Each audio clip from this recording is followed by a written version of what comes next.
Well, now to an affliction that hits millions of people every day but really does get little sympathy. Jet lag, the brain fog that makes you all want to snooze all day and sit bolt upright at 2:37 a.m. to solve the problems of the world.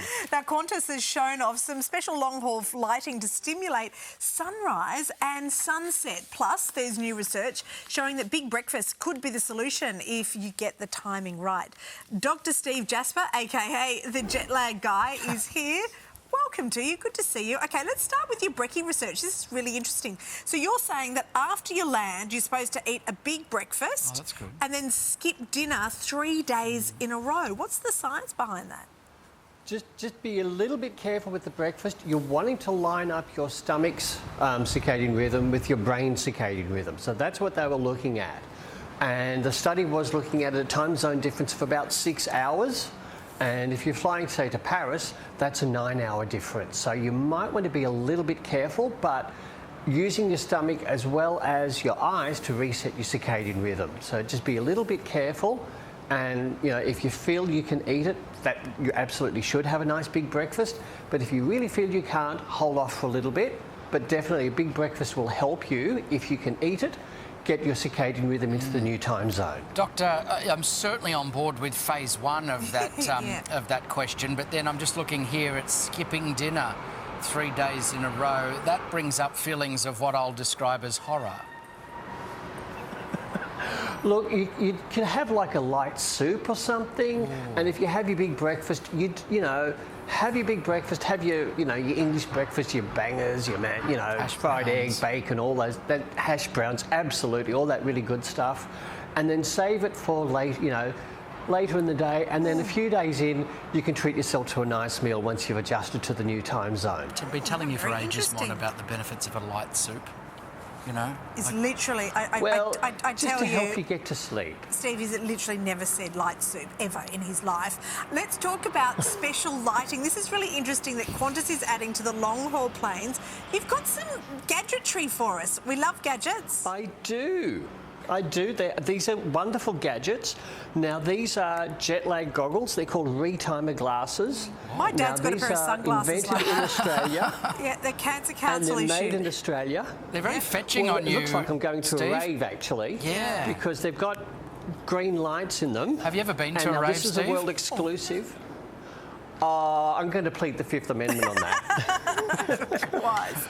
But here's the new version, which is not before seen, but this is the new one. A bit lighter, but the lights are very strong. More futuristic. Oh, and they light up, do they? Wow. They light, yes. They shine blue-green lights into your eyes. So if you think of your computer or your phone when it goes into night mode, everything goes a bit reddish. That's because the blues and greens light wake you up. So that's what these do. They wake you up. And so if you're feeling a bit drowsy in the middle of the day, or say you're flying to Paris and you want to be aligning yourself to Paris time, you put these on at night time when it's daytime in Paris.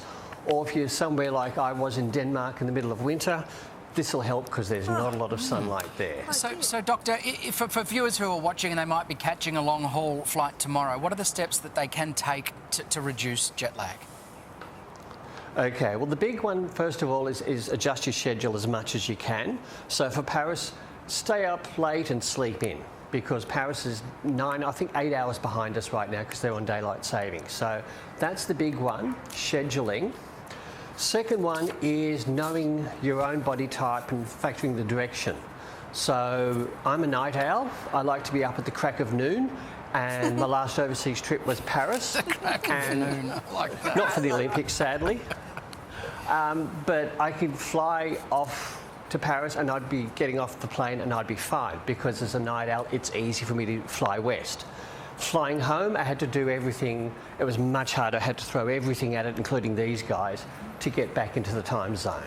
So for most of us, east is a beast, west is best. Unless you're a real morning person and you're one of those people up at 5 o'clock jogging, you might be the other way round. How very interesting. Thank you, Steve, very much. And the other thing, one last thing, sunlight, or if you can't get sunlight, use these guys. These gadgets will help. So use We love light a to gadget. retrain your circadian rhythm. Great Yeah. advice, We love a Steve. gadget. Thank Yeah, you. well, we just love a So- gadget that if we don't actually have to do something, you just put something on. That's Yeah. excellent. Good It's right advice. up our alley. Right up our There alley. you go. Thank Thanks, you, Steve. Steve. You would have been. Have you been to a Thank rave? you. I've been to a rave. Yeah, recently? Shut up. Have you? You can't just say shut up. Have you? Long time ago, I had enough energy for such things, Monique. Well, a Melbourne jazz musician is hitting